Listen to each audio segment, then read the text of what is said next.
Yan guys, nandito kami sa may Emilio Aguinaldo Shrine. Dito sa may Kawit, Cavite. Ayan po.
Kasi po ang relo nila ma'am yung handheld.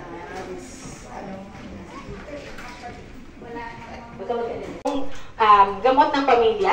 Yung Ocusol po, gamot ni President Aguinaldo sa katarata. Kasi nagkaroon po siya ng katarata when he was older. In the 1920s, naoperahan po siya for appendicitis. And during the operation, may naiwanan pong gasa sa loob ng kanyang tiyan. Nagkaroon po siya ng infection na operahan para tanggalin yung gasa. At ang gasa pong iyon ay narito. Ito po yung act.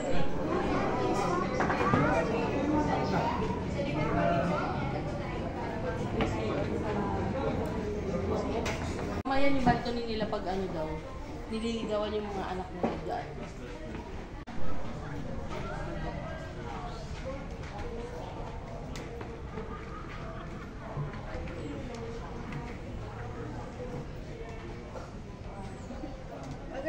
Nung araw. So sa gitna po may nakalagay, Ley Marcial contra las Provincias de Batangas, Cavite, Laguna, Bulacan, Manila, Nueva Ecija, Pampanga, Tarlac.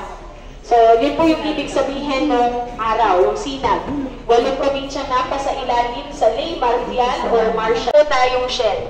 So yung shell po natin, paikot, bawat poste, it represents po the Philippines as the Pearl of the Orient. Pero pwede niyo po siyang paglagyan ng tray ng tubig, pagkain, flower vase pag may party. So, design na po siya. Ang nag-design po si President Emilio. So, ito po yung office niya, kung saan po siya pwede makipag-usap ng sarili natin sa mga gusto po siyang makausap. Sa likod po ng statue, may wall po yun na nabubuksan, may kwarto po siya doon pag ayaw niya po magpa-istorbo, doon po siya matutulog. Sa taas po, Inang Bayan Sculpture, siya po yung nagpapakita ng paglaya ng Pilipinas laban sa mga kalaban, kaya tanggal na po yung chains ng babae sa kamay. Sa baba po nito, site ng Aguinaldo. Master bedroom. So, bintana lang po siya katulad doon sa dalawang tabi. So, next po natin, this is the formal dining area.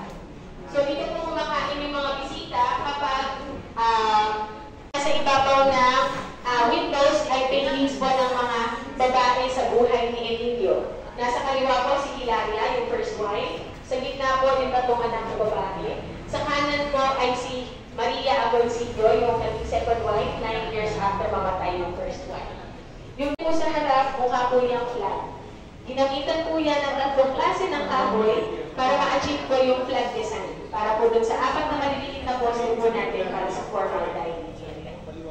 musicians para maluwag po ang dance floor dito sa baba kapag may mga party po sila dito sa bahay. So, imagine niyo po, meron tayong 4-string quartet sa taas. Dito po sa baba, may nagsasayaw. Sa likod niyo, may kumakain, tapos mga naka-Philippine yan. Nabibili abroad at hindi niyo po mabibili locally. So, yung mga salamin po, medyo mahal yan. Kasi po, ang lining, pwede pong gawa sa gold, silver, or bronze.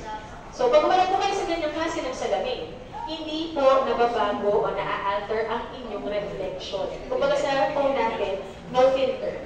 So, pag wala po kayo dito, nakita niyo maganda kayo, gwapo kayo, totoo po yun. Walang filter yan, ma'am.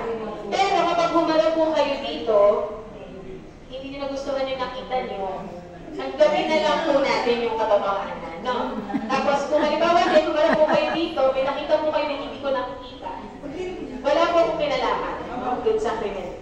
Then, plan design, tapos pumukusan. Tapos ito po yung swimming pool. So, yung swimming pool po natin is about 5 feet po yung lalim. Wala po siyang drainage. So, manual po ang paglagay ng water. Manual din po ang pagtanggal. So, gusto kong mag-swimming, libre naman po. Basta kayo po yung maglalagay, magtatang 5 years old. Technically, 94. Kaso, 1 month short na lang para dun sa 95th birthday niya. Kaya kinonsider na siya na 95 nung nanamatay siya. So, it was his last will na dito po siya mailibing. So, bago pa ho siya namatay, bago pa ho siya nagkasakit, naiayos na po nila sa government na dito po siya mailibing. Kaya, may resolution pa po yan, galing po sa Kongreso, na siya po ay mapayagan na mailibing dito. Kaya, nag-decide din po ang pamilya na siya na lang, kasi mahaba pa po yung proseso ng mga papeles. At saka gusto rin po ng family na sa kanya po nakasentro po yung mga commemorations natin kapag meron po tayong commemorations dito sa Dambana. So, ayan po. So, gusto niya po na kung saan po siya ipinanganak, doon po siya ililibing. Kaya po, 10 days after po siyang mamatay, after nung wake niya dito na po siya nailibing sa kanyang bakuran. February 16, 1964. So, picture po muna tayo dito, ma'am. Yung mga kasama po